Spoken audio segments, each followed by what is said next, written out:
L K Sudhish பேசினதெல்லாம் பார்த்தோம். இப்ப வேற விஷயத்துக்கு போவோமா? தமிழக காங்கிரசுக்கு செல்வ பெருந்தகை தலைவரானது ஒரு விபத்து.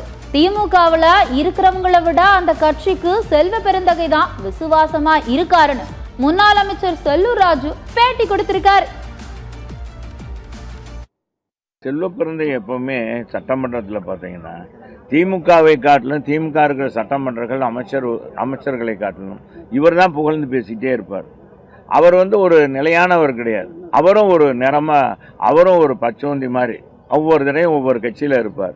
முதல்ல இதில் இருந்தார், திருமாவளவன் கட்சியில் இருந்தார், அப்புறம் எங்கள் கட்சிக்கு வந்தார், அப்புறம் எங்கள் கட்சியிலேருந்து திரும்ப போனார், அப்புறம் திமுகவில் சேர்ந்தார், அப்புறம் திரும்ப காங்கிரஸுக்கு போனார். காங்கிரஸில் இன்றைக்கி அவரை தலைவராக்கிட்டாங்க. அது ஒரு விபத்தில் வந்திருக்கார் அவர்.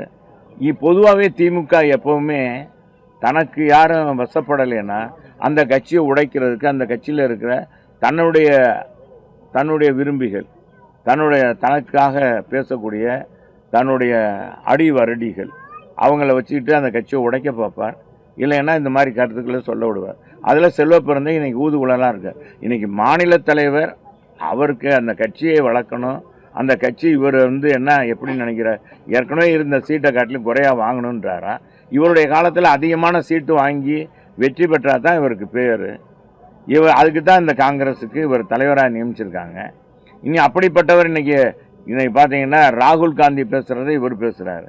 இன்றைக்கி இந்த தமிழகத்துக்குன்னு ஒருத்தரை நியமிச்சிருக்காங்க தலைமையிலிருந்து, அகில இந்திய காங்கிரஸ் கமிட்டி.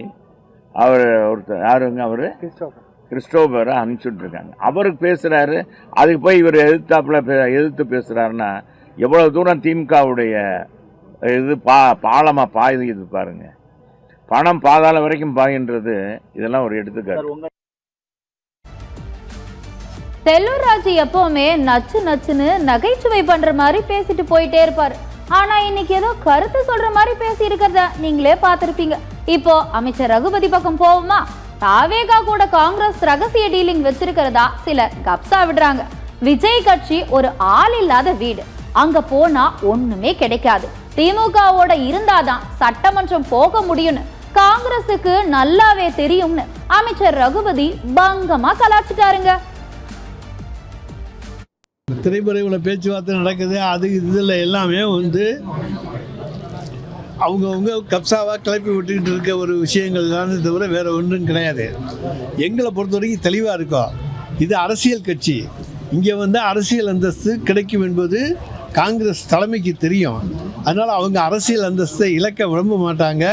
தமிழ்நாட்டில் திராவிட முன்னேற்ற கழகத்தோடு கூட்டணி வைத்தால்தான் சட்டமன்றத்துக்குள்ளே அவங்க வர முடியுங்கிறது அவங்களுக்கு நல்லா தெரியும். அவங்க தொடர்ந்து சொல்றது காங்கிரஸோட வேல்யூ தாவேகா புரிஞ்சிருக்காங்க, விஜய் புரிஞ்சிருக்காரு. ஆனால் திமுக புரிஞ்சிருக்காங்க. விஜய் கிட்ட யாரும் வரல, அதனால வேல்யூவை புரிஞ்சிருக்கலாம், அவ்வளோதான். ஆள் இல்லாத வீட்டில் போய் என்ன வேணாலும் கொண்டாடலாம், அதை பற்றி இல்லை. ஆள் இல்லாத வீடு அது.